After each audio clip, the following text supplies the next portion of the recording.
పరిశుద్ధ గ్రంథాన్ని తెరిచి రండి, పరిశుద్ధ గ్రంథాలను ఓపెన్ చేద్దాం. దావీదు రాసిన కీర్తన 71వ అధ్యాయము 71 కీర్తన 7-8 వచనాలు చదువుకుందాం. నేను చదువుతాను, మీరు అందరూ జాగ్రత్తగా వినాలని మనం చేస్తున్నాను. ఓపెన్ చేశారా? రెస్ట్ 71 కీర్తన 7-8 వచనాలు నేను చదువుతాను, జాగ్రత్తగా వినండి. నేను అనేకులకు ఒక వింతగా ఉన్నాను, అయినను నాకు బలమైన ఆశ్రయము నీవే. నీ కీర్తితో నీ ప్రభావ వర్ణనతో దినమంతయు నా నోరు నిండి ఉన్నది. దేవునికి స్తోత్రం, హల్లెలూయా. చదవబడిన లేఖనము కొరకు ఒక చిన్న ప్రార్థన చేద్దాం. దేవుడు ఈ మాట ద్వారా మనందరితో మాట్లాడునట్లు కళ్ళు మూసుకొని ప్రతి ఒక్కరం ఒక మాట చిన్న ప్రార్థన చేద్దాం. పరిశుద్ధుడా పరమ తండ్రి, మీకు వందనాలయ. ఈ ఉదయకాల సమయంలో మరొకసారి నీ సన్నిధిలో గడపడానికి మీరు ఇచ్చిన అవకాశాన్ని బట్టి వందనాలు ప్రభా. నీ మాట యొద్దకు మేము వచ్చి ఉన్నాం. మాతో మీరు మాట్లాడండి. వినగలిగిన చెవులు, గ్రహించగలిగిన హృదయాలు మాకు దయచేయండి ప్రభా. నిలబడుతున్న నన్ను మీ శిలువ చాటును మరుగు చేసి దీవెనకరమగు పాత్రగా నన్ను నిలబెట్టి వాడుకోమని, నీ బిడ్డలందరి జీవితంలో గొప్ప మేలులతో నింపి మహిమ పొందమని నజరేయుడైన యేసుక్రీస్తు శక్తి కలిగిన మీ నామములో అడిగి వేడుకొనుచున్నాము తండ్రి, ఆమేన్. సంగమా, దేవుని బిడ్డలారా, దేవుడు గడిచిన మాసము, గడిచిన దినాలు, గడిచిన వారం ఎన్నో ప్రతికూల పరిస్థితులు, ఎంతో బలహీనతలు ఉన్నప్పటికీ దేవుడు బలపరిచి మరొకసారి మీ ముందు సజీవురాలుగా మమ్మల్ని నిలబెట్టినందుకు నా దేవుని కృతజ్ఞతలతో దేవుని మహింపరుస్తున్నాను. అలాగే కూడి వచ్చిన మీ అందరికీ యేసుక్రీస్తు నామంలో నా వందనాలండి. బాగున్నారా? దేవునికి స్తోత్రం. సో చాలా కాలమైంది, ఎన్నో రోజులైనట్టు అనిపిస్తుంది, 1 వీకే. రైట్, దేవునికి మహిమ కలుగుని గాక. మీరందరూ బాగుండాలని మీ కొరకు ప్రార్థన చేస్తున్నా. దేవునికి స్తోత్రం. రైట్, సంగమా, కొన్ని మాటలు ధ్యానం చేద్దాం. కీర్తనకారుడు ఒక చక్కటి మాట రాస్తూ ఉన్నాడు. తన జీవితంలో జరిగిన విషయాన్ని, విశేషాలని అనేకమైనవి రాసుకుంటూ ఒక అద్భుతమైన మాట ఈ యొక్క 71 కీర్తనలో అంటున్నాడు. అక్కడ ఏమన్నాడు? 7వ వచనంలో, నేను అనేకులకు ఒక వింతగా ఉన్నాను. హల్లెలూయా. అర్థమైందండి? ఏమన్నాడు? ఒక వింతగా ఉన్నాడంట. హల్లెలూయా. రైట్, తలలెత్తి కొన్ని నిమిషాలు నా వైపు చూస్తే మాటలు వినండి. వింత అనే మాట ఇంగ్లీష్ బైబిల్లో ఏమని ఉంటుందంటే వండర్ అని ఉంటుంది. ఏమంటుంది? వండర్. సో వింత అని దేన్ని అంటామండి? చాలా సార్లు మన జీవితాల్లో ఒక వింత అని దేని గురించి అంటాం? ఒక అసాధారణమైన కార్యం జరిగినప్పుడు వింత అని అంటాం, అవునా?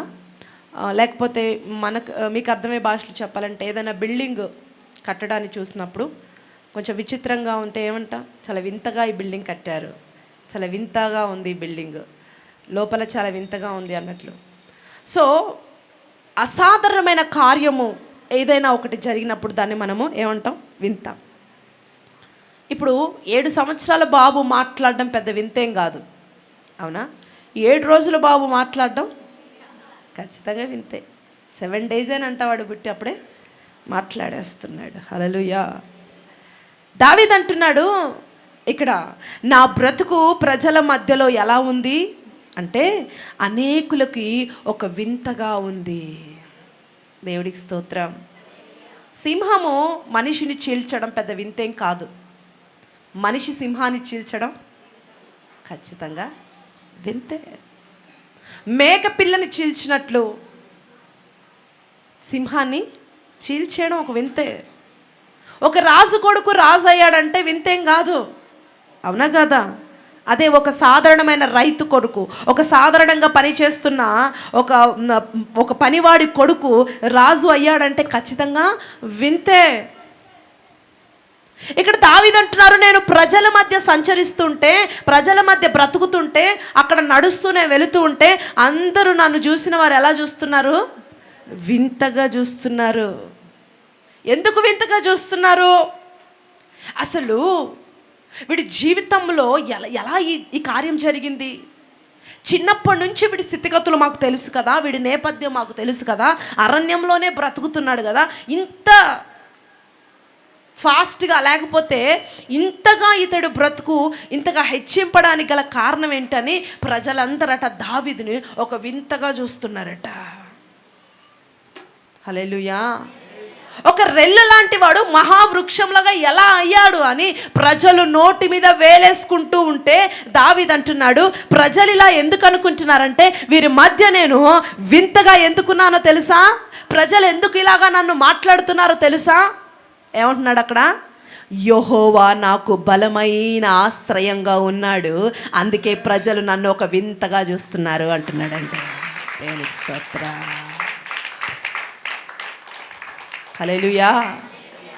యెహోవా తనకు ఒక బలమైన ఆశ్రయంగా ఉన్నాడట, దాన్ని బట్టి ప్రజలు దావీదుని ఎలా చూస్తున్నారు, ఒక వింతగా. దేవునికి మహిమ కలుగును గాక.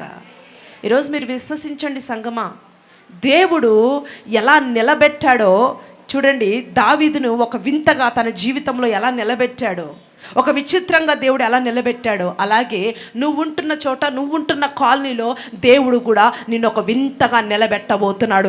రిసీవ్ చేస్తున్నాడు. హల్లెలూయా. వింతైన కార్యాలు, మహిమ కలిగిన కార్యాలు నీ జీవితంలో ప్రభు జరిగించబోతున్నాడు. హల్లెలూయా. దేవుడికి స్తోత్రం. దావీదు జీవితంలో జరిగిన వింత ఏంటి? జనరల్గా ఈ లోకంలో మనం ఏమంటాం, ప్రపంచంలో ఎన్ని వింతలు ఉన్నాయి? 7 వింతలు కదండి. ఒకటి రీసెంట్గా యాడ్ చేశారు, ఇప్పుడు 8 వింతలు అయిపోయినాయి కదా. దేవుడికి స్తోత్రం. అయితే చూడండి, దావీదు జీవితంలో కూడా చాలా వింతలు జరిగాయట. ఎవరయ్యా దావీదు అని అంటే మీ అందరికి తెలుసు. ఎవరు దావీదు? దావీదు గురించి ఎన్నోసార్లు ఎన్నో మాటలు చదువుకున్నాం. దావీదుని దేవుడు తన హృదయానుసారుడిగా పిలుచుకున్నాడు. దావీదు ఎవరయ్యా అంటే ఒక చిన్న ఇంట్రడక్షన్ మరలా మీకు జ్ఞాపకం చేస్తాను. దావీదు యెషై కుమారుడు. దావీదు తండ్రి పేరు ఏం పేరు? యెషై. ఓకే. యెషై ఎవరు కొడుకు? ఓబేదు కొడుకు. ఓబేదు. ఓకే. ఓబేదు ఎవరు కొడుకు? బోయాజు కొడుకు. హల్లెలూయా. బోయాజు ఎవరో మీ అందరికి తెలుసు కదా. ఎవరు?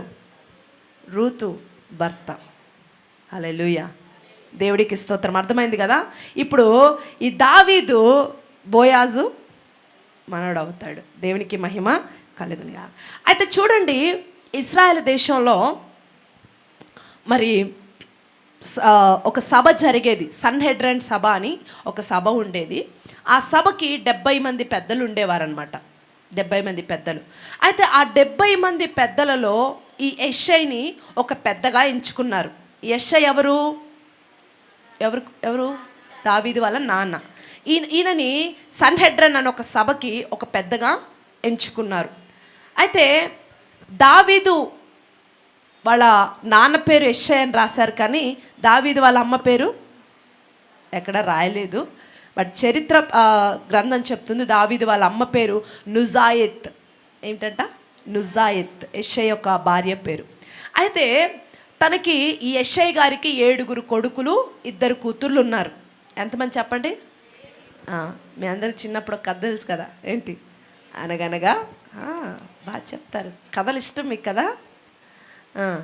7 కొడుకులు, 2 కూతుర్లు. రైట్. దావీదుకి ఎంతమంది తోబుట్టువులు? 9 మంది. ఓకే. హల్లెలూయా. ఇంత అద్భుతమైన కుటుంబము కలిగి ఉన్న దావీదు, ఇంత అద్భుతమైన ఏంటండి సహోదరులు కలిగి ఉన్న దావీదు ఏమంటున్నాడు? కొన్ని కీర్తనలు అంటాడు, నేను ఒంటరిని అంటాడు. ఏమంటాడండి? నేను ఒంటరిని, నేను దిక్కులేని వాడనైతిని అంటాడు కొన్ని చోట్ల. ఏమన్నాడండి? ఎందుకు ఈ మాట అంటున్నాడు గల కారణం ఏంటంటే, మనకి ఇంతవరకే తెలుసు దావీదు ఇలా మాట్లాడాడు. అదేంటి, డాడీ ఉన్నారు, మమ్మీ ఉన్నారు అలా అనడానికి కారణం ఏంటి? అలా అనడానికి కారణం ఏంటంటే, దావీదు యొక్క తల్లి నుజాయెత్, తన ఆమె ఉంది కదా, ఆమె ఎవరంటే మోయాబిరాలు. ఎవరామె? మోయాబిరాలు. మోయాబిలో ఎవరుంటారు అక్కడంతా? అన్యులు కదండి. సో ఈ అన్యులకి సంతతి ఈమె. ఈ యెషై సన్హెడ్రన్ సభకి వన్ ఆఫ్ ద మెంబర్గా ఉన్నాడు కదా. అయితే ఒకరోజు ఏం జరిగిందంటే యెషయిని ఆ 70 మంది పెద్దలు పిలిచారు.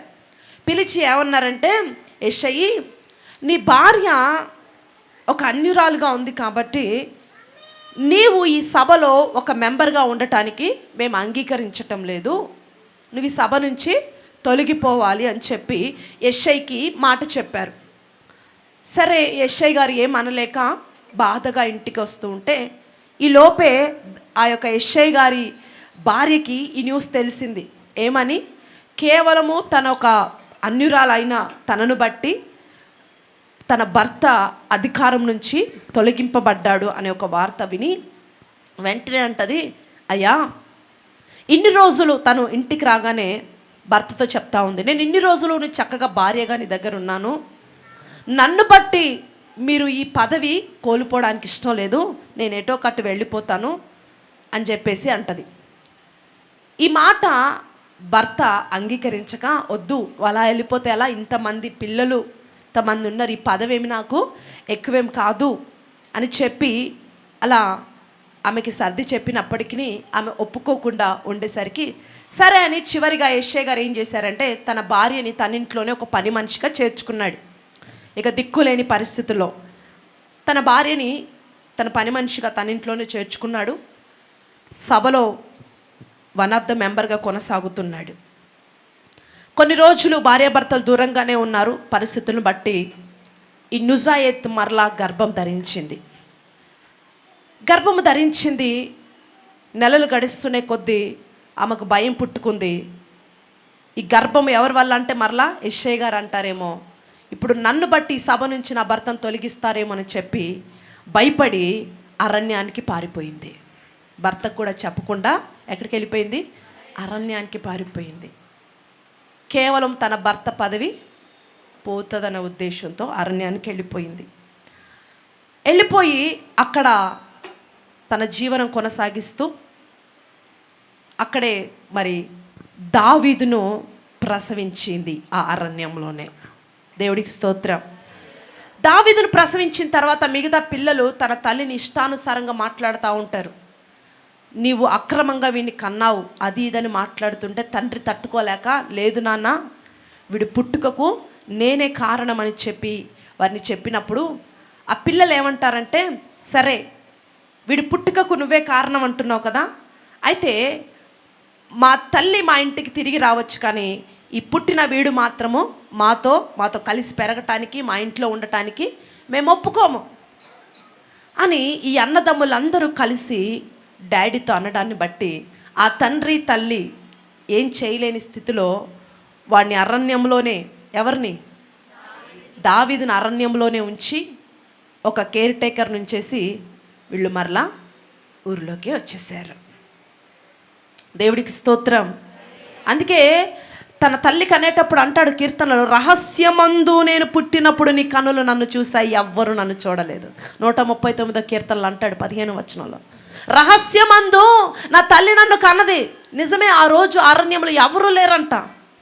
ఇప్పుడు డెలివరీ అవుతుంటే ఇప్పట్లో హాస్పిటల్స్ అన్నీ ఉన్నాయి, కానీ అప్పట్లో కనీసము కొంతమంది స్త్రీలు వచ్చి హెల్ప్ చేసేవారు కదండి. మంత్రసానులు అంటారు కదా, వాళ్ళని పిలిపించి అలా వారితో డెలివరీ అయ్యేది. కానీ దావీదు పుట్టేటప్పుడు అంట ఒక్కరు కూడా లేరంట, హెల్ప్కి ఒక్కరు కూడా రాలేదంట. అందుకే రాసుకున్నాడు ఆయన 139 కీర్తనలో, రహస్యమందు నేను పుట్టినప్పుడు నీ కన్నులు చూశాయ్యా, ఎవరు నన్ను చూడలా, నీవే నన్ను చూసావు. దేవుడికి స్తోత్రం. హల్లెలూయా. అడవిలో దావీదును కన్న తర్వాత ఈ యొక్క కొడుకులన్న దాన్ని బట్టి తల్లి దావీదుని ఏం చేసిందంట, విడిచిపెట్టేసి అరణ్యంలోనే వెళ్ళిపోయింది. అరణ్యంలోనే దావీదు పెరుగుతున్నాడు, పెద్దవాడవుతున్నాడు. తల్లి ప్రేమ తెలీదు చిన్ననాటి నుండే, తండ్రి ప్రేమ తెలీదు, అక్కలు అన్నలు దగ్గర కూడా చేర్చుకోలేని దీనుడిగా మారిపోయాడు దావీదు. అందరూ వదిలేసినా అందరూ ఉన్నారు, తోబుట్టులు ఉన్నారు, తల్లి ఉంది, తండ్రి ఉంది, కానీ దాదాపు 17 సంవత్సరాలు దావీదు అరణ్యంలో పెరగవలసిన పరిస్థితి. చాలామందికి తెలీదు దావీదు అరణ్యంలో ఉన్నాడంట, తల్లి ఉంది, తండ్రి ఉంది, ఎందుకున్నాడో తెలియదు. ఎందుకున్నాడంటే కారణం ఇది, అర్థమైంది కదా. హల్లెలూయా. దేవుడికి స్తోత్రం. దాదాపు 17 సంవత్సరాలు అలా అరణ్యంలోనే పెరుగుతున్నాడు. అరణ్యంలో ఉండి ఉండి ఉండి గుండె పిండైపోయి ఒక మాట రాస్తాడు కీర్తనలో, నేను నరుడను కాను, నేను పురుగును అంటాడు. హల్లెలూయా. 22వ కీర్తన 6వ వచనంలో చదవండి ఆ మాట. ఇక ఆ వేదన తట్టుకోలేక, ఎవరు దరి చేర్చుకోలేకపోతే ఆ బాధ తట్టుకోలేక ఏమని రాసుకున్నాడో చూడండి. 22వ కీర్తన 6వ వచనంలో, నేను నరుడను కాను, నేను నరుడను కాదు, నేను పురుగును, నేను పురుగును, నరుల చేత నిందింపబడిన వాడను, నిందించబడిన వాడిని, ప్రజల చేత తృణీకరింపబడిన వాడను, ప్రజల చేత తృణీకరించబడిన వాడిని. ఎవరిని నేను? నా పుట్టుకలోనే, పుట్టుక నుంచే ఎవరి ప్రేమ నాకు తెలియదు. నన్ను పురుగు వంటి వాడిగా చూస్తున్నారు ప్రజలందరూ నన్ను తృణీకరిస్తున్నారు. నా బంధువులు, నా అన్నదమ్ములు, నా అక్క చెల్లెలు ఎలా చూస్తున్నారట దావీదును? ఎలా చూస్తున్నారట? ఒక పురుగుగా చూస్తున్నారట. ఈరోజు ఈ మాటలు వింటున్న నీ జీవితంలో కూడా ప్రభు అంటున్నాడు, ఒకవేళ నిన్ను కూడా ఇలాగే దావీదును చూసినట్లు నీ సహోదరులు, నీ తల్లిదండ్రులు, నీ యొక్క చుట్టూ ఉన్నవారు, నీ తోబుట్టులు కూడా ఒక వేరుగా చూస్తున్నారేమో, తృణీకరించిన బిడ్డగా నిన్ను చూస్తున్నారేమో, ఒక పురుగుగా చూస్తున్నారేమో, ఒక దిక్కులేని వాడిగా, ఒక దరిద్రుడిగా, నీకున్న పేదరికాన్ని బట్టి, నీకు పరిస్థితులు అనుకూలించలేని విధానం బట్టి నిన్ను చూసి ఇలాగే దావీదును చూచినట్లుగా, నీకున్న అనారోగ్యాన్ని బట్టి, నీ భర్త నీకు సహకరించలేని విధానాన్ని బట్టి, నీ భార్య నీకు సహకరించలేని విధానాన్ని బట్టి నిన్ను అనేకులు తృణీకరించిన వాడికి ఒక పురుగుగా చూస్తున్నారేమో. నా ప్రభు నీతో మాట్లాడుతున్నాడు బిడ్డ. దావీదుకి అందరున్నా ఎవరు లేని అనాథగా మారిపోయాడు. దాదాపు 17 సంవత్సరాలు ఒంటరిగానే బ్రతుకుతున్నాడు. ఎప్పుడైతే 17వ సంవత్సరంలో అతడు అడుగు పెట్టాడో అప్పుడు దేవుడు మాట్లాడడం ప్రారంభించాడండి. దేవుడికి స్తోత్రం. ఒక్కరు కూడా మాట్లాడేవారు లేరు. తిన్నావా ఉన్నావా అని అడిగేవారు లేరు. అరణ్యంలో ఉంటున్నాడు, ఏం తింటున్నాడో, ఏం వేసుకుంటున్నాడో, ఎలా బ్రతుకుతున్నాడో ఎవరు కూడా పట్టించుకోవట్లా. ఒక ఏజ్ వచ్చింది, టీన్స్లోకి వచ్చాడు. డాడీ అనుకున్నాడు వీడు ఇంకెలా బ్రతుకుతాడని చెప్పేసి ఆ ఉన్న కేర్ టేకర్ను కూడా తీసేసి కొన్ని గొర్రెలు కొనిచ్చి ఇచ్చేసాడట. ఏం చేశాడు? కొన్ని గొర్రెలు కొనిచ్చి ఇక వాటిని పెంచి పోషించుకొని నువ్వు అలా బ్రతుకురా అడవిలోనే అని చెప్పేసి వెళ్ళిపోయాడు డాడీ. మమ్మీ చూస్తున్నా ఏం చేయలేని పరిస్థితి. నేను ఒంటరిని, నాకు ఎవరు లేరు అని బాధపడుతున్న సమయంలో ఒకరోజు దేవుడు మాట్లాడడం ప్రారంభించాడు. హల్లెలూయా. ఎవరితో మాట్లాడాడండి? సమూయేలుతో మాట్లాడుతున్నాడు. హల్లెలూయా. దేవుడికి స్తోత్రం. ఎవరితో మాట్లాడుతున్నాడు? దావీదు అనుకున్నారా? ఎవరు? సమూయేలు. ఎవరైనా? ప్రవక్త. దేవుడు ఏర్పరచుకున్న బిడ్డ, చిన్ననాటి నుండే దేవుడి సన్నిధిలో పెరుగుతున్న బిడ్డ సమూయేలు. సమూయేలుతో మాట్లాడుతున్నాడు. ఏమని మాట్లాడుతున్నాడు? సమూయేలు, యెష్షయి కుమారులలో ఒక కుమారుణ్ణి నువ్వు అభిషేకించడానికి వెళ్ళాలి. ఏమన్నాడు? నువ్వు ఒక కుమారుని, యెష్షయికి కుమారులు ఉన్నారు, వారిలో ఒక నేను అభిషేకించడానికి వెళ్ళాలి అని దేవుడు సమూయేలుతో మాట్లాడాడు. సరే, సమూయేలు గారు ఒక కొమ్మును, అభిషేకించబడిన తైలాన్ని తీసుకొని బెత్లెహేంకి వచ్చారు. ఆయన వస్తుంటేనే ప్రవక్త రాకప్పుడు ఎలా ఉండేదంటే చాలా అరుదుగా ఉండేది. ఆయన వస్తున్నాడంటే ఊరంతా కూడా ఒకటైపోయి ఏదర్ ఆయన గుడ్ న్యూస్ అయినా ఏదర్ ఆర్ బ్యాడ్ న్యూస్ అయినా ఏదో ఒకటి ఒక దేవుడి దగ్గర నుంచి వార్త పట్టుకొని ఆయన ఊర్లోకి వచ్చేవాడు. అమ్మో ప్రవక్త వస్తున్నాడు, ఆయన ఏదో చెప్పడానికి వస్తున్నాడు దేవుడి మాట అని అందరూ చాలా ఆశ్చర్యంగా ఎదురు చూస్తున్నారు. ఈ వార్త యెష్షయికి కూడా తెలిసింది. త్వరగా ఇంటికి వచ్చాడు. అయ్యో ప్రవక్త మా ఇంటికి వస్తున్నాడు, త్వరగా ఇంటికి వచ్చాడు. సరే, ఏమన్నాడు ఇంకా సమూయేలు గారు? యెష్షయి, నీ పిల్లల్ని పిలువు, దేవుడు అభిషేకించబోతున్నాడు. దేవుడికి స్తోత్రం. అప్పటికే 7 మంది కొడుకులు కదా, ఒక 4 ఎక్కడున్నారు? ఆర్మీలో ఉన్నారు, బలంగా తయారవుతున్నారు దేశం కొరకు పనిచేయడానికి. ఇంకా యెష్షయి ఏమనుకున్నాడు? సరే ఇంకా ఒకవేళ దేవుడు ఎన్నుకుంటే మంచి బలమైన వాడిని ఎన్నుకుంటాడు కదా, ఇంకెవరు ఆర్మీలో ఉన్న నా కొడుకులు ఎవరో ఒకరిని ఎన్నుకుంటాడని ఫస్ట్ ఇంటి దగ్గర 7 మంది కదా, ముగ్గురుంటే వాళ్ళని విడిచిపెట్టి ఏం చేశాడు, 7 మందిని 4 పిలిపించాడు. ఏమనుకున్నాడు యెషయా? దేవుడు బలమైన వాడిని ఎన్నుకుంటాడు, మంచి బాడీ బిల్డర్ని ఎన్నుకుంటాడేమోనని అరే అని ఆర్మీలో ఉన్న వాళ్ళని త్వరగా ఏం చేశాడు, పిలిపించేశాడు. 4 వచ్చి నుంచున్నారు.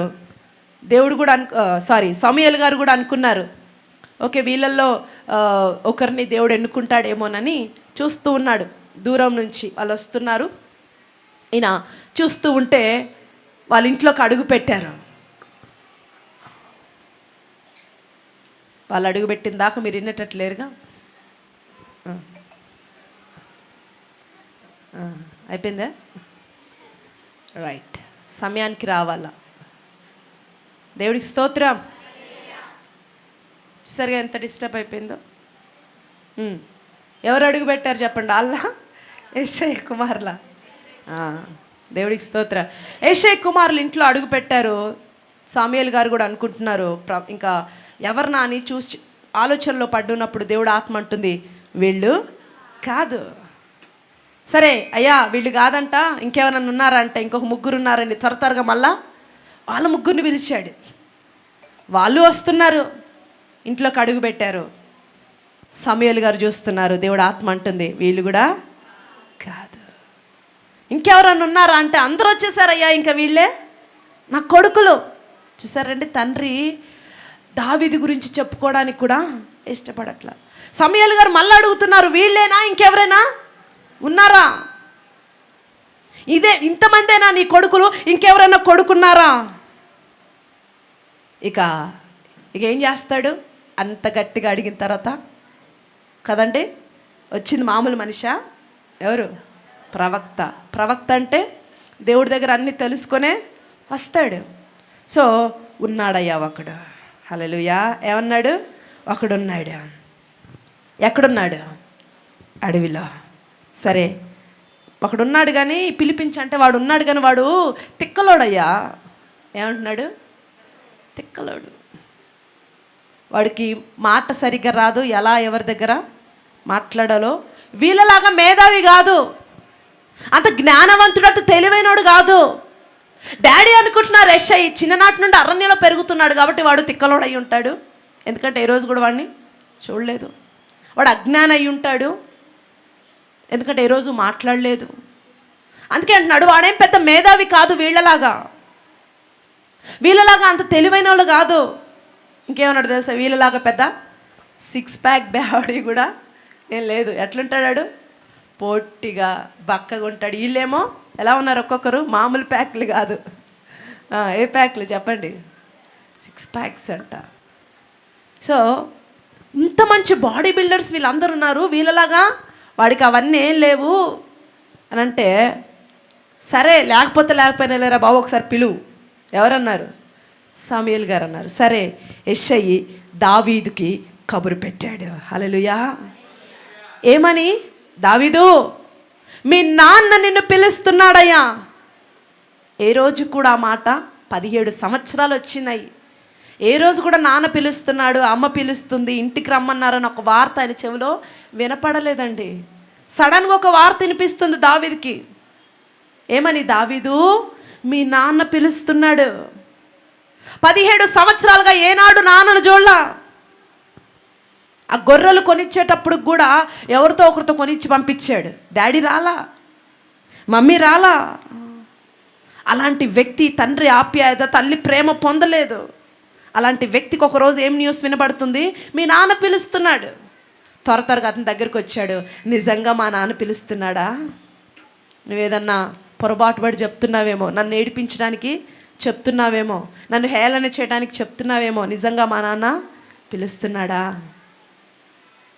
ఆశతో ఆసక్తితో అడుగుతున్నాడు.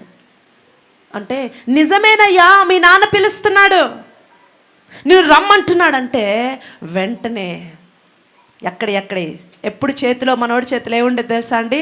వీణ ఉండేది. గొప్ప ఆరాధికుడు దావీదు. ఆ వీణ అన్నీ అక్కడ పక్కన పెట్టేసి డాడీ పిలుస్తున్నారని బట్టలు ఎలా ఉన్నాయో అవతారం ఎలా ఉందో ఏ చూసుకోవాలా పరిగెత్తుకుంటూ వెళ్ళిపోతున్నాడు. డాడీ ఇంటి దగ్గరికి అడుగు పెట్టాలని, డాడీ పిలుస్తున్నాడని అరుచుకుంటూ అందరికి చెప్తా ఉన్నాడు. అలా ఫ్రెండ్స్కి ఎవరైనా కలిసిన వాళ్ళు అందరూ చెప్తున్నాడు, మా నాన్న పిలుస్తున్నాడంట, మా నాన్న ఇంటికి వెళ్తున్నానని అరుస్తూ ఆశతో ఆసక్తితో చాలా ఉత్సాహముతో రోడ్డంతా చెప్పుకుంటూ పరిగెడతా ఉన్నాడు. ఎట్టకేలకి ఇంటి ద్వారం యొద్దకు వచ్చాడు. హల్లెలూయా. అలా లోపలికి వస్తుంటే ఆకాశము నుండి ఒక స్వరం వినబడతా ఉంది. ఏంటో తెలుసా? ఇతడే నేను కోరుకున్నవాడు.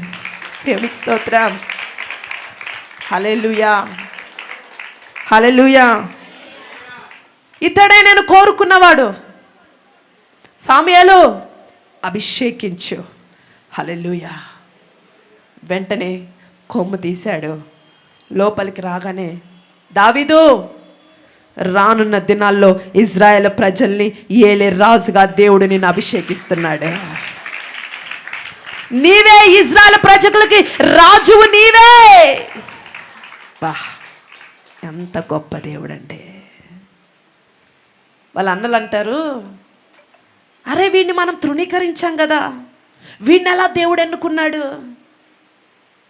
అంటే దావీదు అంటున్నాడు, ఆ మాటను బట్టి అందుకే అంటాడు, నేను అనేకులకు వింతగా ఉన్నా. ఈరోజు వాక్యం యొక్క టైటిల్ ఏంటో తెలుసా? వింత, వండర్. దేవుడికి స్తోత్రం. మేము తృణీకరించాం కదా, వీడిని ఎలా దేవుడు ఎన్నుకున్నాడు అంటే అని ఒక వింతగా చెప్పుకుంటున్నారంట దావీదుని గురించి. దేవుడికి స్తోత్రం. నేను ప్రజలకు వింతగా కనబడ్డానికి గల కారణం ఏంటో తెలుసా? ఏమంటున్నాడు? యెహోవా నాకు బలమైన ఆశ్రయముగా ఉన్నాడు. దేవునికి స్తోత్రం.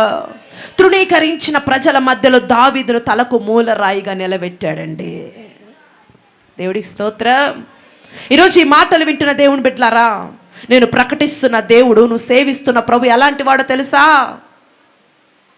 ఎవడైతే తృణీకరించబడతాడో వాడిని తాలకు మూలరాయిగా మార్చువాడు ఆయన. హల్లెలూయా. అంత మాత్రమే కాదు, ఒకసారి చదవండి, మీకా గ్రంథం చదవండి, 4వ అధ్యాయము. మీకా గ్రంథము 4వ అధ్యాయము 6-7 వచనాలు చదువుకుందాం. ఆ దినమున నేను కుంటివారిని పొడుగు చేయుదును, కుంటువారిని పోగు చేయుదును, అవతలకు, నేను చదువుతాను, అవతలకు వెళ్ళగొట్టబడిన వారిని, బాధింపబడిన వారిని సమకూర్చుదును. దేవుడికి స్తోత్రం. హల్లెలూయా. దూరమునకు వెళ్ళగొట్టబడిన వారిని బలమైన జనముగా నేను చేతును. దేవునికి స్తోత్రం. బా, ఎంత గొప్ప దేవుడండి. ఈరోజు నేను ప్రకటిస్తున్న దేవుడు ఎవరో తెలుసా బిడ్డలారా? దూరముగా ఎవరైతే వెళ్ళగొట్టబడతారో వారినట ఆయన బలమైన జనముగా చేస్తాడంట. What a wonderful Lord we are serving. ఎంత గొప్ప దేవుడు అండి. హల్లెలూయా. దూరముగా వెళ్ళగొట్టబడ్డావా? నిన్ను ఒక వింతగా, ఎలా వింతగా మారుస్తాడు? ఒక బలమైన జనముగా మార్చి. ఆ రోజు దేవుని కన్నులు దావీదుని ఎలా చూశాయో, ఎక్కడ ఒంటరిగా పడి ఉండి అరణ్యంలో ఉన్నవాడిని దేవుని కన్నులు ఎలా చూశాయో, ప్రజల చేత తృణీకరించబడిన నిన్ను ఆ కన్నులు చూస్తూ ఉన్నాయి. దేవుడికి స్తోత్రం. నీ వైపు దేవుని కన్నులు చూస్తున్నాయి. ఏ గ్రామంలో నువ్వు తక్కువ చేయబడుతున్నావో, ఏ ప్రజల మధ్య నువ్వు తృణీకరించబడుతున్నావో దేవుడు చూస్తున్నాడు. హల్లెలూయా, హల్లెలూయా. అందుకే అంటున్నాడు, అదే గ్రామంలో, అదే ఊరిలో, అదే ప్రజల మధ్య నేను ఒక బలమైన జనముగా నేను నిలబెడతాను, ధైర్యము తెచ్చుకో.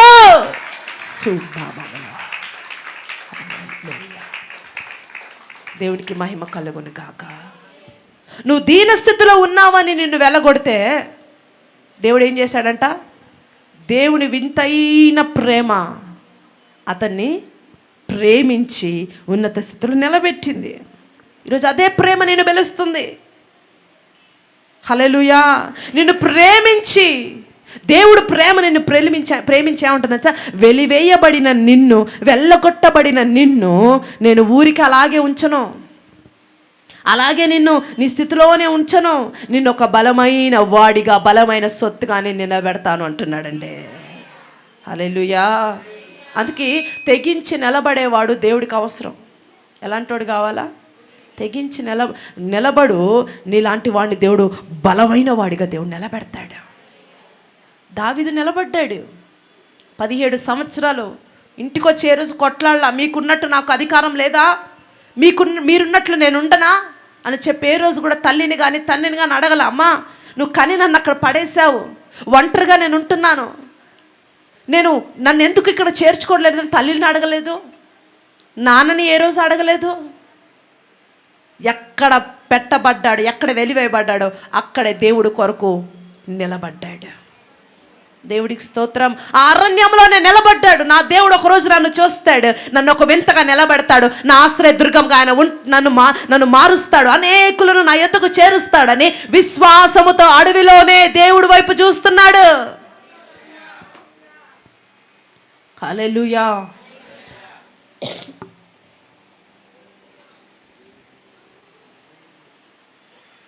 దేవుని నామానికి మహిమ కలుగును గాక. నిలబడేవాడిని దేవుడు చూస్తాడంటే, చూశాడా లేదా? దావీదును చూశాడు. హల్లెలూయా.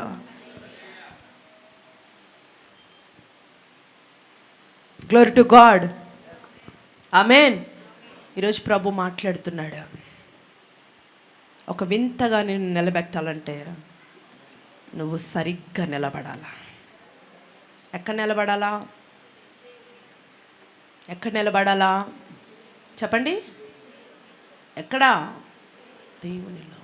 అందుకే నరపుత్రుడా చక్కగా నిలబడు. ఫస్ట్ నువ్వు నిలబడాలా. ఎందుకు ఈరోజు ఈ మాట నీతో మాట్లాడుతున్నాడో తెలుసా? ఊగిసలాడుతున్నావు, ఇంకా రెల్లువలే ఊగుతున్నావు. ఇంకా ఎంత కాలము నువ్వు టైం వేస్ట్ చేస్తావు? నీ విడుదల దినాలు దగ్గర పడుతున్నాయి. లేచి పైకి లేచి రావా? స్థిరంగా నిలబడవా? విడుదల పొందుకోవా? ఎన్నిసార్లు ఊగుతావు? ఒకరోజు దేవా నువ్వు నాకు కావాలంటావు, దేవా నువ్వే నా దిక్కంటావు. ఇంకో రోజు లోకము, మనుషులు, నడవడిక, మనసు ఏది సరిగ్గా లేదు. మనసు మారిపోతుంది.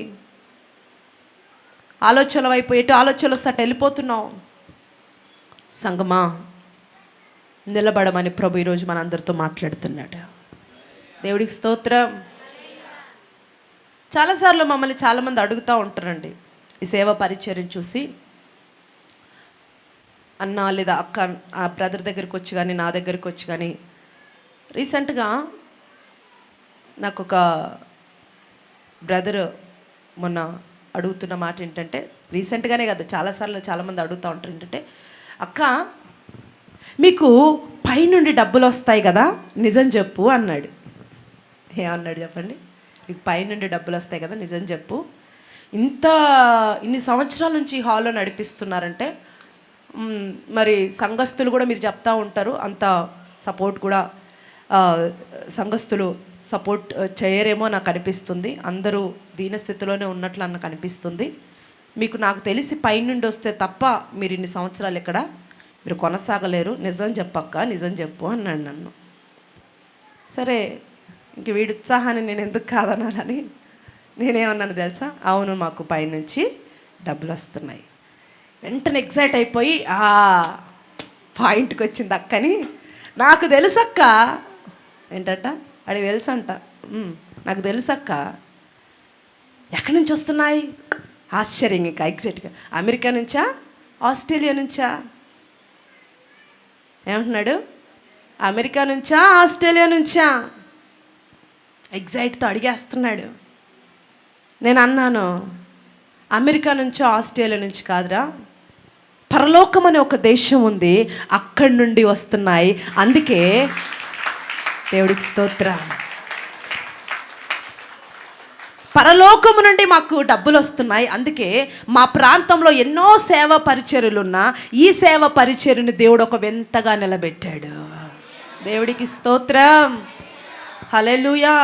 వాడు అనుకుంటున్నాడు ఎక్కడి నుంచి వస్తున్నాయి, అక్క రివీల్ అయిపోతుంది, చిన్నగా అక్కని దువి నేను కూడా ఆ ప్రాజెక్ట్లో జాయిన్ అయిపోతాను, ఏమన్నా జాయిన్ అవ్వరా, ఇంతకేంటి నువ్వు అడిగిన దానికంటే మించి వస్తాయి, అమెరికానో ఆస్ట్రేలియా కాదు పరలోకం అనే దేశం ఉంది, రా నువ్వు అక్కడికి, చక్కగా చాలా వస్తాయని చెప్పాను నేను. దేవుడికి స్తోత్రం. హల్లెలూయా. చాలామంది అడుగుతుంటారు, ఎలా మీరు ఒక వింతగా ఎలా మీరు నడిపించగలుగుతున్నారు, పాస్టర్ గారికి ఎక్కువగా అడుగుతూ ఉంటారు. నిజమే, దేవుడు మాకు ఆశ్రయదుర్గంగా ఉన్నాడు, ఆయన వైపు మేము చేతులు ఎత్తుతున్నాం కాబట్టి అనేక ఈ ప్రాంతాల్లో చాలామంది సేవ పరిచయలో దేవుడు ఈ యొక్క ప్రాంతంలో ఈ సేవను ఒక వింతగా దేవుడు నిలబెట్టాడు. దేవుడికి స్తోత్రం. హల్లెలూయా. దావీదు తన ప్రాణానికి తెగించి అనేక కార్యాలు అరణ్యంలో చేశాడు, దాన్ని దేవుడు చూశాడు. చిన్న గొర్రె పిల్లలనా వదిలిపెట్టలేదండి, పొట్లాడి తెచ్చేవాడంట. చూడండి, సింహాలతో, మామూలు మనుషులతోనే పొట్లాడడం భయం కొంతమందికి, కానీ దావీదు ఎలాంటి వాడండి, సింహం నోట్లో చెయ్యి పెట్టి గొర్రెని తీసుకొచ్చాడంటే మామూలుడా, మనిషి నోట్లో చెయ్యి పెట్టాలంటేనే భయం, ఎక్కడ కొరికేస్తాడు. చిన్నపిల్లలకి ఫుడ్ ఫీడ్ చేస్తున్నప్పుడు ఎప్పుడైనా వాళ్ళు కొరికినప్పుడు ఏమంటారు, అరే కొరికేస్తున్నాడు ఈడంట. అలాంటిది దావీదు ఎవరి నోట్లో చేయి పెట్టాడు, సింహము నోట్లో. హల్లెలూయా. తెగించాడు ఒక గొర్రె కొరకు. హల్లెలూయా. అలాంటి వాడిని కాకపోతే ఇంకెవరిని దేవుడు హెచ్చిస్తాడు. ఆమేన్. దేవుడికి స్తోత్రం. నీ జీవితంలో కూడా దేవుడు వింతైన కార్యాలు దేవుడు జరిగించును గాక. కొన్నిసార్లు నువ్వు ప్రభువుని నమ్ముకున్నందుకు నీ రిజర్వేషన్స్ తీసేస్తామని నీకుతో చెప్పుండొచ్చు, ప్రభుత్వం ద్వారా వచ్చే లబ్ధి నీకు తీసేస్తాం, నువ్వు దేవుడిని నమ్ముకున్నావు కదా అని ఒకవేళ నిన్ను అంటుండొచ్చేమో. ప్రభుత్వం ద్వారా నీకు ఏవి రావు, నీకు అన్నీ తీసేస్తామని ఒకవేళ నిన్ను అంటున్నారేమో. అలాంటప్పుడు నువ్వేం చెప్తావో తెలుసా, ఎన్ని తీసేసినా ఎన్ని పోయినా నా దేవుణ్ణి నేను వదలనని నువ్వు ఎప్పుడైతే యేసుకు సాక్షిగా నిలబడతావో దేవుడు నీ జీవితంలో ప్రత్యక్షమై దేవుని కార్యాలు చెయ్యటము ఆయన ప్రారంభిస్తాడండి. దేవుడికి స్తోత్రం. దావీదు ఏ రోజు యెషయా ఆస్తిలో భాగాన్ని ఆశించలేదు. యెషయా ఇంటిలో ఆయన ఉండటానికి ఒక ఇంటిని, ఆ స్థావరాన్ని ఆశించలేదు, ఆశ్రయాన్ని ఆశించలేదు. దేవుడు వైపు చూశాడు. హల్లెలూయా. నువ్వే నాకు ఆశ్రయం అయ్యా, నువ్వు తప్ప నాకు దిక్కెవరున్నారని ఆయన వైపు చేతులు చాచాడు. అందుకే 7 మంది కొడుకులు ఆజానుబాహులు కదండి, మంచి తెలివైన వారు, జ్ఞానవంతులు ఉన్నప్పటికీ ఎవడైతే దేవుడు వైపు చేతులు ఎత్తాడో వాడు బలహీనుడైనప్పటికీ, చిన్నవాడైనప్పటికీ, పొట్టివాడైనప్పటికీ దేవుడు అతన్ని ఎన్నుకున్నాడండి. ఇజ్రాయేలుకే రాజుగా నిలబెట్టాడు. ఇంట్లోనే స్థానము లేదు, ఇంట్లో స్థానము లేని వాడిని దేవుడు ఎక్కడ నిలబెట్టాడు, ఇంటికి ఒక ఇంటికి కాదు, దేశంలో అనేక ఇంట్లకి ఒక రాజుగా, ఒక ప్రధానమైన వాడిగా, ఒక తలగా దేవుడు దావీదును నిలబెట్టాడండి. What a wonderful God. ఎంత మంచి దేవుడు. ఇంట్లో నీకు వాటా లేదురా, ఇంట్లో నీకు స్థానం లేదన్నారు, మన దేవుడు ఎక్కడ నిలబెట్టాడు. ఇంట్లో పోనీలే నాన్న నేను డాడీతో మాట్లాడతాను, నీ ఆస్తి నీకు వచ్చేటట్టు చేస్తానని చెప్పలా, వదిలే నాన్న. వాడిని ఇంట్లోకే రానిలేదా, నీ ఇంట్లోనే నేను ఒక మెంబర్గా వాడు ఒప్పుకోలేదా, నో ప్రాబ్లం, దేశమే నేను ఒప్పుకుంటుంది, అటు రీతిగా నేను నిలబడతానన్నాడు. దేవుడికి స్తోత్రం. దేశమే ఒక రాజుగా తను ఒప్పుకున్నట్లు ఒక మంచి స్థాయిలో దేవుడు దావీదుని నిలబెట్టాడంటే. హల్లెలూయా. దేవుణ్ణి రహస్యంగాను ప్రజల మధ్య దేవుడు ఒప్పుకుంటాడో ప్రపంచంలో, దేశంలో వాడు ఉన్నతమైన వాడిగా దేవుడు నిలబెడతాడు. చాలామంది ఇంకా రహస్య క్రైస్తవులో ఉన్నారు. రండి, మీరు అక్కడి నుంచి బయటికి రాకుండా మీరు ఏ విడుదల పొందలేరు. నేను చెప్తున్నాను, దేవుడిని నలుగురిలో నువ్వు ఒప్పుకోకుండా ఇంకా రహస్యంగా ఉన్న నాళ్ళు దేవుడి కార్యాలు పరిపూర్ణంగా నువ్వు పొందలేవు. పొందుతావు, కానీ పరిపూర్ణమైన కార్యాలు ఎప్పుడు పొందుతావు అంటే దేవుడి సన్నిధిలో ఎప్పుడైతే సాక్షి బిడ్డగా నువ్వు నిలబడతావో, ఎప్పుడైతే నువ్వు ఒప్పుకుంటావో నోటితో, నిశ్చయంగా ఆనాడే నీ యొక్క అభివృద్ధి ఇంకా ప్రారంభించబడుతుంది. దేవునికి స్తోత్రం. దావీదు ఏమంటున్నాడు, నా జీవితం ఒక వింతగా ఉంది, ప్రజలకు ఒక వింతగా ఉంది. దావీదు జీవితాన్ని ఒక వింతగా దేవుడు నిలబెట్టాడండి. ఈరోజు మీ జీవితాలు కూడా దేవుడు ఒక వేడుకగా దేవుడు రేగించునుగాక. హల్లెలూయా. నా జీవితము ఎందుకు వింతగా ఉంది? నిజమే, ఒకరోజు దావీదు మీద సౌలు పగబట్టాడు రాజు అయిన తర్వాత. ఎవరు సౌలు? ఎవరో మీకు తెలుసు కదా. ఎవరు? కొత్త నిబంధనలో పౌలుగా మారిన సౌలా? ఎవరు? పాత నిబంధనలో ఒక సౌలు ఉన్నాడు, తెలుసు కదా. ఆ సౌలు గారు ఆల్రెడీ ఇజ్రాయెల్ దేశానికి రాజుగా ఉన్నాడు. దేవుడు అతన్ని తప్పించడానికి గల కారణం ఏంటి? దేవుడి చిత్తాన్ని నెరవేర్చక తన ఇష్టాన్ని నెరవేర్చినందుకు దేవుడు అతన్ని తప్పించి అతని స్థానంలో దావీదుని నిలబెట్టాడు.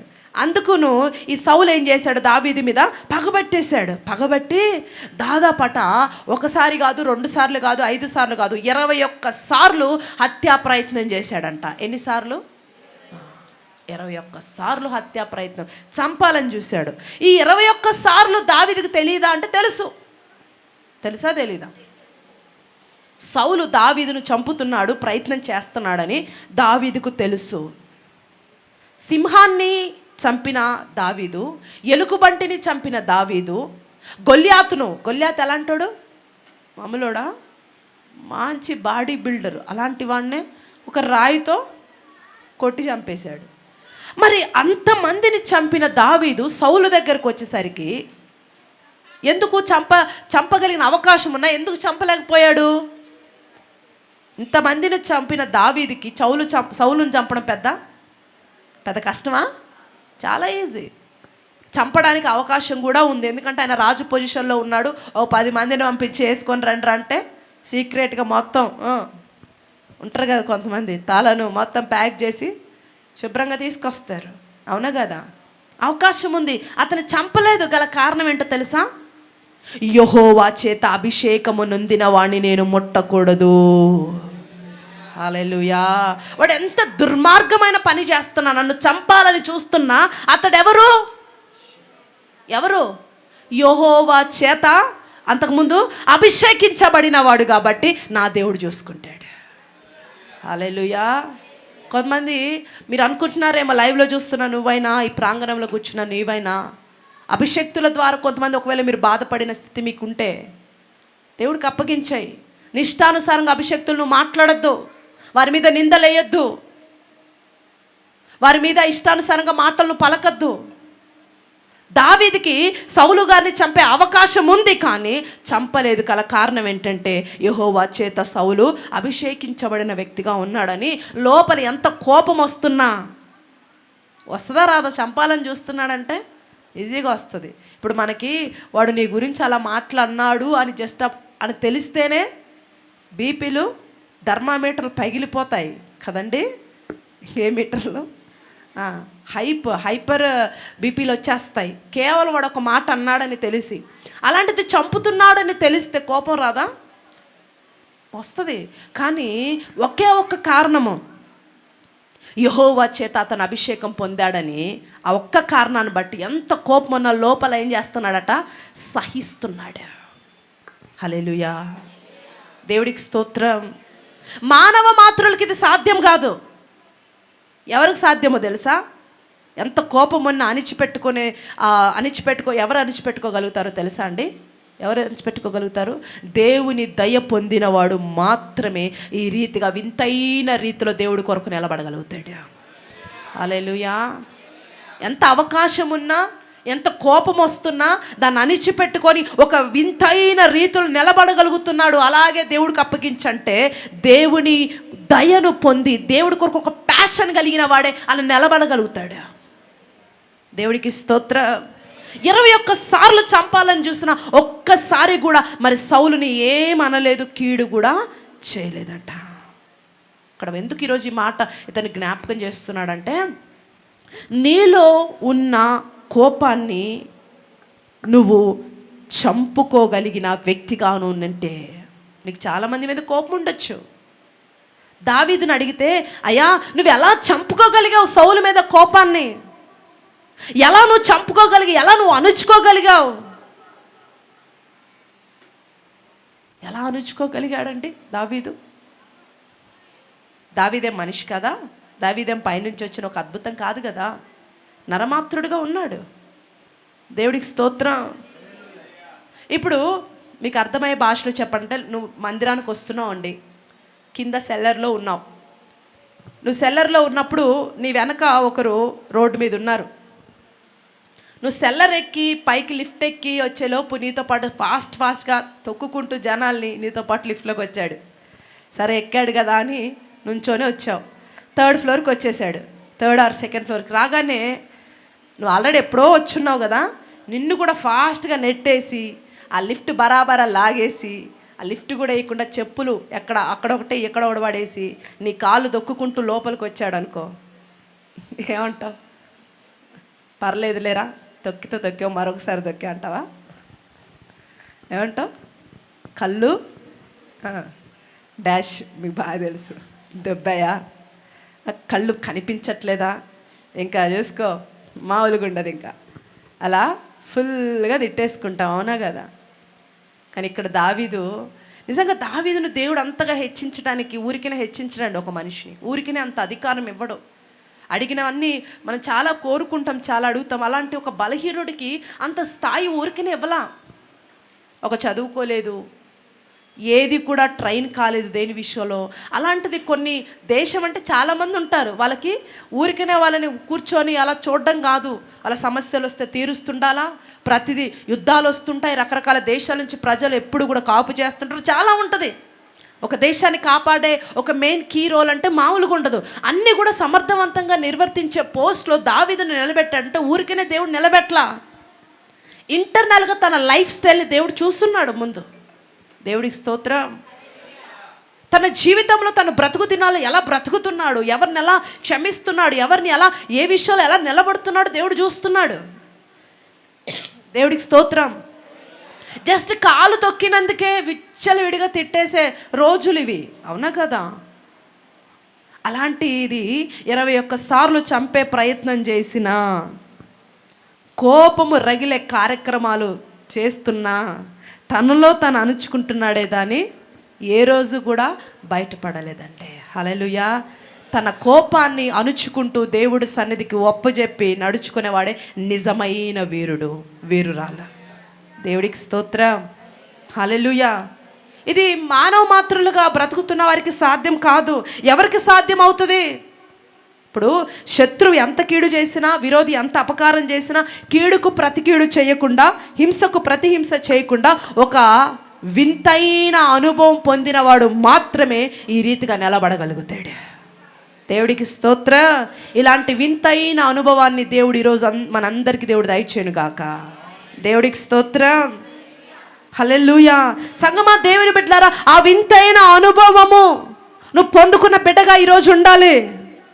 ఎందుకు ఈ ప్రాంగణానికి నేను తీసుకొచ్చాడంటే, చాలాసార్లు నీ జీవిత విధాన శైలిలో ప్రార్థన చేస్తున్నావు, పరిచర్య చేస్తున్నావు, దేవుడికి విత్తేది విత్తుతున్నావు, అన్నీ బాగా చేస్తున్నావు, కొన్ని ఎక్కడో ఏంటి కొన్ని ప్రాబ్లమ్స్ సాల్వ్ కావు. ఏమంటాం? ఎక్కడో ఒకటి మిస్ అయింది, ఏదో మిస్ అయింది. ప్రభు మాట్లాడుతున్నారు. ఆ మిస్ అయినదే ఒకటి ఏంటో తెలుసా? నీ కోపమేమో. ఒకసారి గమనించు. హల్లెలూయా. దేవుడికి స్తోత్రం. సరే, అలా చంపాలని చూస్తున్నాడు, తోసేసుకొని దావీదు వెళ్ళిపోతూ ఉన్నాడు. ఒకరోజు సడన్గా ఒక న్యూస్ వినబడింది దావీదుకి. ఏ న్యూసో తెలుసా? సౌలు చచ్చిపోయాడు. ఏం న్యూస్ అండి? సౌలు చనిపోయాడు. ఆ వార్త దావీదుకి తెలిసింది. అదే వార్త ఒకవేళ మన శత్రువు చనిపోయినప్పుడు ఆ వార్త మనకు తెలిస్తే ఏం చేస్తాం మనం? అమ్మయ్యా, దరిద్రం వదిలింది, పండగ చేసుకుంటామని ఖచ్చితంగా హ్యాపీగా ఫీల్ అవుతాం కదా. దావీదు ఏం చేశాడో చూడండి. రండి బైబిల్ దగ్గరికి. ఏం చేశాడో చూడండి. 2 సామ్యుయేలు 1వ అధ్యాయం 11-12 చదవండి. దావీదు ఆ వార్త విని తన వస్త్రములు చింపుకొనెను. తన వస్త్రములు చింపుకొని అతని యొద్దనున్న వారందరును అలాగున చేసిరి. సౌలును, యోనాతానును, యెహోవా జనులను, ఇశ్రాయేలు ఇంటి వారును యుద్ధములో కూలిరని వారిని గూర్చి దుఃఖపడుచు ఏడ్చుచు సాయంత్రం వరకు ఉపవాసముండిరి. దావీదు ఆ వార్త విని ఏ వార్త విన్నాడు? సౌలు చనిపోయాడన్న వార్త విన్నాడు. సౌలు చనిపోయాడన్న వార్త విని ఏం చేశాడు? బట్టలు చింపుకొని ఏం చేశాడట? ఉపవాసం ఉన్నాడు. చేయగలుగుతామా ఎవరమన్నా అలాగా? ఎప్పటి వరకు ఉపవాసం ఉన్నాడు? పొద్దున మొదలుకొని సాయంకాలం వరకు ఉపవాసం ఉన్నాడంట. అదే మనమైతే అమ్మయ్యా వెంటనే ఫోన్ వెళ్ళిపోద్ది, రే రండ్రా బాబు వచ్చేయండి రాడు, అయిపోయాడు పార్టీ. ఏంటి పార్టీ? కానీ దావీదు ఏం చేస్తున్నాడట? ఎందుకయ్యా దావీదును దేవుడు ఒక వింతగా ఆ దేశంలో నిలబెట్టాడు? ఒక ఆశీర్వదించబడిన వ్యక్తిగా దేవుడు దావీదుని ఎందుకు నిలబెట్టాడు? ఒక ఎన్నిక లేనివాడు, తండ్రి కూడా తన ఇంట్లో పరిచయం చేయడానికి ఇష్టపడని ఒక దావీదును దేవుడు దేశానికి రాజుగా ఎందుకు చేశాడండి? కీడుకు చేసిన వాడికి కీడు చేయకుండా, శత్రువు చచ్చిపోయినా సరే ఆ శత్రువు కొరకు ఉపవాసం ఉండి ప్రార్థన చేస్తున్నాడంటండి. ఎంత గొప్ప మనసు దావీదు మనసుకు. ఒకసారి గట్టిగా చప్పట్లు కొట్టండి, దేవుడికి స్తోత్రం. ఇలాంటి మంచి మనసు మన అందరికి వచ్చునుగాక. బాగానే ఆమెను చెప్పారు. హల్లెలూయా, దేవుడికి స్తోత్రం. హల్లెలూయా. దేవుడు మనమైతే ఏం చేస్తున్నాడు? దేవుడు నా పక్షాన ఉన్నాడు రా. మనమైతే కదండి, దేవుడు నా ప్రార్థన ఆలకించాడు రా. ఎన్ని రోజులు, ఎన్ని శ్రమలు, దేవుడు నా మొర ఆలకించాడు. శత్రువు హతమైపోయాడని పండగ చేసుకుంటారు, కానీ దావీదు ఉపవాసం చేస్తున్నాడు. పండగ చేసుకోవాలా, లెంట్ డేస్ ఆచరించాడు. దేవుడికి స్తోత్రం. ఇది నిజంగా ఒక వింతే, అవునా కాదండి? ఖచ్చితంగా ఒక వింత అంటాను నేను. శత్రువు చచ్చిపోతే ఉపవాసం ఉండి ఎవరండి ప్రార్థన చేస్తారు అతని కొరకు? అతని కుటుంబము అందరూ దేవాని దగ్గర చేర్చుకొని, మిగతా ఎవరన్నా ఉంటే సురక్షితంగా ఉంచు ప్రభు అని ఎవరు ప్రార్థన చేస్తారండి? ఎవరు చేయలేరు. ఒక వింతగా నిలబెట్టగలడానికి కారణం అది. దేవుడు ఎందుకు ఈరోజు ఈ వింత అనే సబ్జెక్ట్ మీద నీతో మాట్లాడడానికి ఇష్టపడుతున్నాడు ఈరోజు అంటే, ఎందుకు మాట్లాడుతున్నాడంటే, రానున్న దినాల్లో ఒక వింతగా దేవుడు నిన్ను నిలబెట్టడానికి ఇష్టపడుతున్నాడు. హల్లెలూయా. ఆ వింతైన కార్యాలు నీ జీవితంలో జరగకపోవడానికి కలిగిన కారణాలు ఈరోజు నీకు వివరిస్తున్నాడు. హల్లెలూయా. ఒక వింతగా నీ జీవితం ప్రజల మధ్యలో ఎందుకు ఉండటం లేదు? దావీదు జీవితం ఎందుకుంది? శత్రువు చనిపోయినా ఉపవాసం ఉండి కన్నీరు గార్చి ప్రార్థన చేస్తున్నాడు. అంత మాత్రమే కాదు, ఏం చేశాడో తెలుసా అండి? సౌలు మనవడు యోనాతాను కొడుకు ఎవరో తెలుసా? మెఫీబోషెతు. ఎవరు? మెఫీబోషెతు. ఇంతకుముందు చాలాసార్లు చెప్పాను నేను గురించి. ఈ యొక్క యుద్ధ టైంలో వీడు చిన్నోడుగా ఉన్నాడు. ఆయా కేర్ టేకర్ ఉంటుంది కదా, వాడిని ఎత్తుకొని వెళ్తున్న టైంలో, ఎప్పుడు వింటున్నారా? ఆ యుద్ధము ఎప్పుడు యుద్ధము జరుగుతుంది, ఆ టైంలో సౌలు యోనతాను చచ్చిపోయారు. అదే టైంలో పని ఆవిడ ఉంటే వీడిని కూడా ఎక్కడ చంపేస్తారో అని ఈ చిన్నోడిని తీసుకొని పరిగెడతా ఉంది. పరిగెడుతూ పెద్దావిడి కదా, ఎక్కువసేపు పరిగెత్తలేక ఏమైపోయింది? కింద పడింది. కింద పడితే బాగుండు, వాడి మీద పడింది. ఎవడి మీద? మెఫీబోషెతు మీద పడి, అంత వెయిట్కి ఆ పిల్లోడు కాలు మీద పడడం ద్వారా ఆ బిడ్డ కాలు ఏమైందంట? విరిగిపోయింది. చిన్ననాటి నుండే కుంటివాడైన పరిస్థితి. కొన్ని రోజులు ఆయా చూసుకుంది, తర్వాత ఆవిడ చనిపోయింది. వాడు ఒంటరివాడైపోయాడు.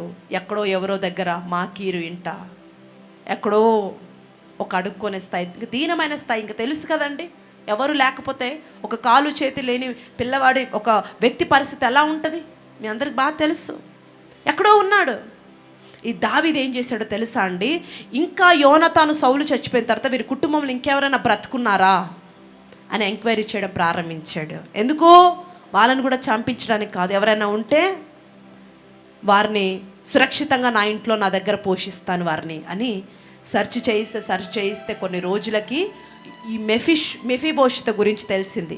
పలానా సౌలు మనోడు పలానా దగ్గర ఉన్నారంటే వెంటనే రాజు యొక్క ఆ రథము అవన్నీ పంపించేసి సురక్షితంగా ఆయన్ని మరి వెళ్ళినప్పుడు మెఫీబోషెతు దావీదు గారు నేను పిలుచుకురమ్మన్నారంటే ఆయన భయపడిపోతున్నాడు. ఎందుకు? చిన్నప్పుడే ఇది జరిగినా పెద్దయ్యకి చెప్తారు కదా, పలానా దావీదు రాజుగా ఉన్నప్పుడు వీళ్ళు ఇలా చనిపోయారు, మీ వాళ్ళంతా ఇలా అయిపోయారన్న న్యూస్ విన్నప్పుడు అదే మనసులో పెట్టుకున్నాడు. దావీదు గారు పిలుస్తున్నారంటే ఇప్పుడు వారి శేషం నేను కదా, నేను సౌలు గారు మనవను కదా, ఆయన మీద కోపంతో నన్ను ఏమన్నా చేసేస్తాడేమో అని భయపడుతూ ఉంటే ఆ వచ్చిన రాజు వాళ్ళు, ఆ భటులు అంటారు, ఏం కాదు, దావీదు గారిని నేయించారు, రన్ని తీసుకొని వచ్చారు. తన జీవిత కాలం అంతా, మెఫీబోషెతు బ్రతికిన కాలం అంతా తన బల్ల, ఏ బల్ల అండి, దావీదు బల్ల దగ్గరే అతనికి భోజనం పెట్టి అతన్ని సురక్షితముగా సంరక్షించాడండి.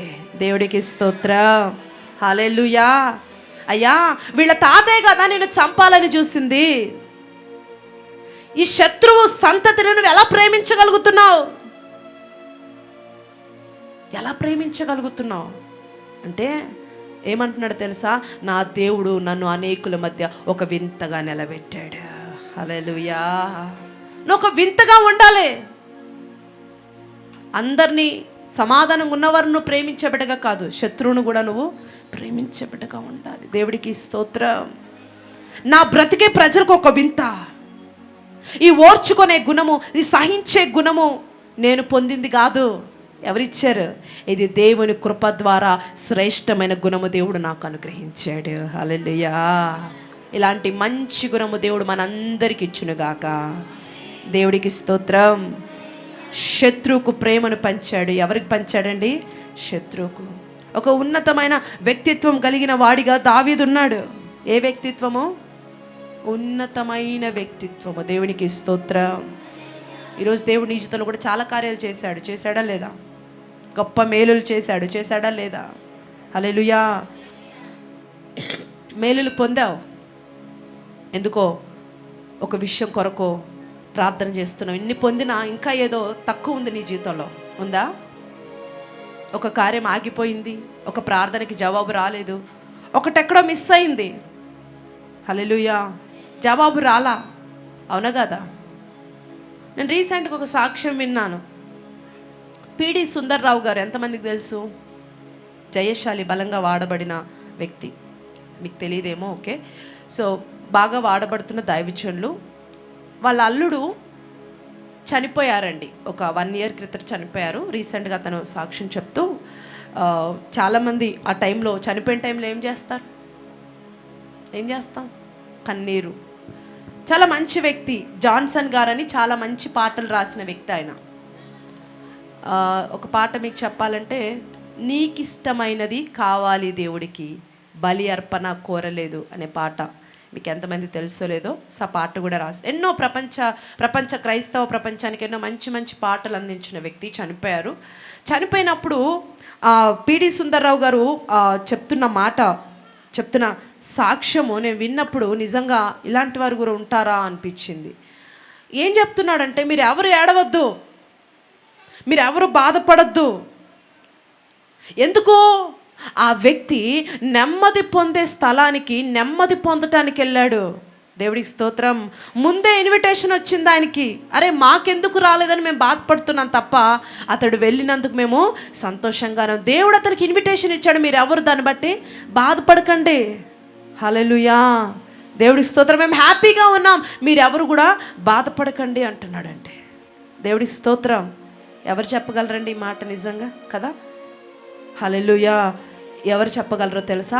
ఒక క్రైస్తవుడు మాత్రమే మాట చెప్పగలడు. హల్లెలూయా. ఎన్ని ఉన్నా ఎన్ని పోతున్నా, ఒకరోజు నా కొరకు దేవుడు ఉంచాడన్న విశ్వాసము మాట ఎవరు చెప్తారో తెలుసా అండి? ఒక దేవుడి సన్నిధిలో ఒక వింతగా, ఒక పరిపక్వత కలిగి బ్రతుకుతున్న వాడే చెప్పగలడు. దేవుడికి స్తోత్రం. హల్లెలూయా. దావీదు ఇన్ని శ్రమల మధ్య, ఇన్ని నిందల మధ్య ఎలా బ్రతుకుతున్నావయ్యా? వింత. హల్లెలూయా. దేవుని కృప ద్వారా సమస్తము సాధ్యమే. ఇజ్రాయెల్ ప్రజల మధ్యలో దావీదును ఎలా నిలబెట్టాడండి? తరతరాలకి, ఎలా తరతరాలకి దీవెనకరంగా నిలబెట్టాడు దావీదుని. ఒక తండ్రి పరిచయం చేయడానికి ఇష్టపడలా, తల్లి మనస్సారా పాలిచ్చి పెంచిన రోజే లేదు. అన్నదమ్ములు అక్క చెల్లెలు అంటే ఇంకా అది సెకండరీ. కనీసం తల్లిదండ్రులు కూడా చేర్చుకోలేదు. అలాంటి దయనీయమైన దీనమైన పరిస్థితిని వాళ్ళ సొంత డాడీ చూడలా. ఏ డాడీ చూశాడు చెప్పండి? పరలోకపు తండ్రి చూచి వెంటనే సమూయేలు గారితో మాట్లాడడం మొదలుపెట్టాడు. హల్లెలూయా, దేవుడికి స్తోత్రం. ఈరోజు నువ్వు పడుతున్న బాధ, వేదన, కన్నీరు ఎవ్వరు చూడకపోయి ఉండొచ్చు. అరణ్యం లాంటి స్థితి ఈరోజు నీకు ఉండొచ్చు. ఎక్కడో పడున్నట్లుగా ఒంటరిగా ఉండొచ్చు. అక్కడ నువ్వు మొరపెడుతున్నా, నాకెవరు లేరా, నా చేయి పట్టుకున్న వారు ఎవరు లేరా అన్నట్లుగా నీ పరిస్థితి ఉందేమో. దావీదును చూసిన కన్నులు నిన్ను కూడా చూశాయి. హల్లెలూయా. దావీదును లేవనెత్తి దావీదును అధికారిగా నిలబెట్టిన దేవుడు నిన్ను కూడా నిలబడతాడు. హల్లెలూయా. ఒక వింతగా నువ్వు ఎవరి మధ్య తృణీకరించబడ్డావో, ఎవరి మధ్య నిందించబడ్డావో, ఎవరి మధ్య హేళన చేయబడ్డావో వారందరి మధ్యలో ఒక వింతగా ఖచ్చితంగా దేవుడు నిశ్చయముగా నిలబెట్టును గాక. ఎస్, దేవుడికి స్తోత్రం. ఎందుకంటే ఆయన ఇది మొదలుకొని నీ జీవితంలో ఒక ఆశ్రయ దుర్గముగా ఆయన ఉండబోతున్నాడట. దేవునికి స్తోత్రం. హల్లెలూయా. ఫైనల్గా నీతో ఒకటే దేవుడు చెప్తున్న మాట ఏంటో తెలుసా? నీ హృదయం ఇంకా పరిపక్వతలోకి రావాలి, చిన్న చిన్నవి తీసేసుకోవాలి, ఇంకా కొన్ని లోటుపాట్లు ఉన్నాయి, అవి నువ్వు సవరించుకోవాలి. నూతన సంవత్సరానికి నూతనంగా నీ హృదయము, నీ జీవితము సిద్ధపడాలి అని పరిశుద్ధాత్మ దేవుడు ఈరోజు మనందరితో మాట్లాడుతున్నాడంటే. హల్లెలూయా. ఎవరు మీ పరిశుద్ధులం కాదు, ఎవరము నీతిమంతులం కాదు. ఖచ్చితంగా ప్రతి ఒక్కరిలో కొన్ని బలహీనతలు ఉంటాయి. ఈరోజు దేవుడు పేరు పేరున నీకు ఇన్ని బలహీనతలు ఉన్నాయి, నువ్వు ఇది చేస్తావు అది చేస్తావు ఎవరికి ఆయన నీకు చెప్పట్లేదు. కానీ దేవుడికి తెలుసు నీ బలహీనతలు, దేవుడికి తెలుసు నీ స్థితిగతులు, నీకు కూడా తెలుసు నీకేంటో, నువ్వు ఎలా ఉన్నావో. ప్రభు అంటున్నాడు ఆయన సన్నిధిలో, ఇదిగో ఈ యొక్క సంవత్సరం మాసాంతరం చివరిలో నువ్వు ఉంటుండగా ప్రభు నూతన సంవత్సరానికి నేను ఎలా సిద్ధపడమంటున్నాడో తెలుసా? ఎలా సిద్ధపడమంటున్నాడో తెలుసా? అన్నిటినీ జయించే వ్యక్తిగా నువ్వు సిద్ధపడాలి. హల్లెలూయా, దేవుడికి స్తోత్రం. నీ కోపము, నీ గర్వము, నీలో ఉన్న అసూయ, నీలో ఉన్న ఆ లోటుపాటులు, ఆత్మీయతకు ప్రార్థనకి దూరం అవుతున్న విధానము, ఇంకా సరిగ్గా నిలబడలేని నీ విధానము, వస్తున్నావు వెళుతున్నావు, వాక్యం చదవట్లా, ప్రార్థనలు ఇంకా సరిగ్గా నిలకడలేవు, ఇవన్నీ నువ్వేం చేయాలట?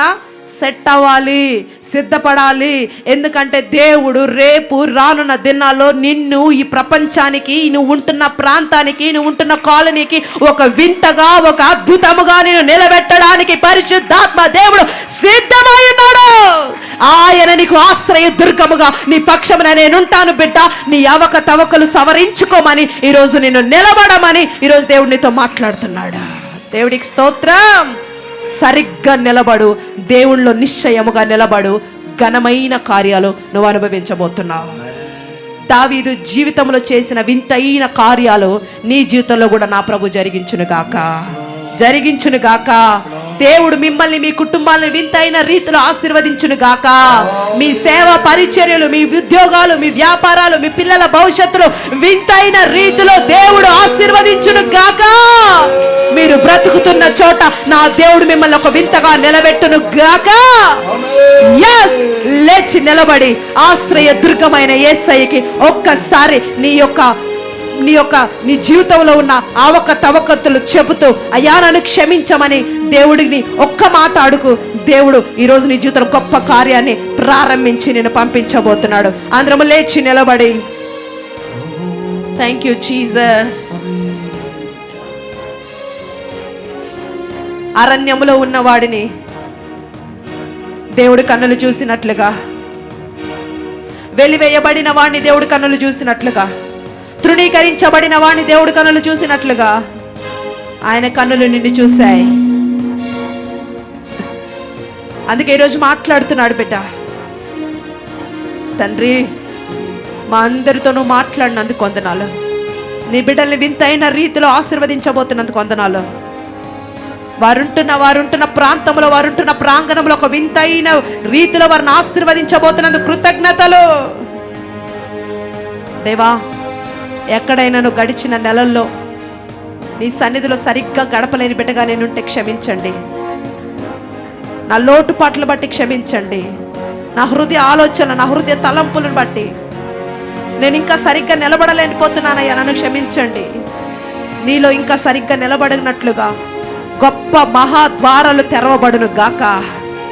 ఘనమైన కార్యాలు బహుబలంగా జరిగించి నీ నామానికి మహిమ తెచ్చుకోమని యేసు నీ కార్యాలకే కృతజ్ఞతలు తెలియచేస్తూ నీ బిడ్డల్ని ఒక వింతగా మార్చబోతున్నందుకు, ఇదిగో ఈ ప్రాంతంలో ఈ ప్రాంతంలో ఈ సేవ పరిచర్యను దేవుడు రానున్న దినాల్లో ఒక వింతగా మార్చబోతున్నాడు. రిసీవ్. ప్రపంచము ప్రవాహము వలె దేవుడు నడిపించబోతున్నాడు. ఓ ప్రవాహము వలె ప్రజలు కొట్టుకొని రాబోతున్నారు. సునాములు రేఖే మళ్ళీ బ్రాక షేకేరా బాబా బాబా. Yes, yes, yes. Rika baba. Vita, the wonderful miracles. వింతైన కార్యాలు రానున్న దినాల్లో నీ జీవితంలో బహుబలముగా. Yes. Thank you. Baba. అలాగే. Thank you Jesus.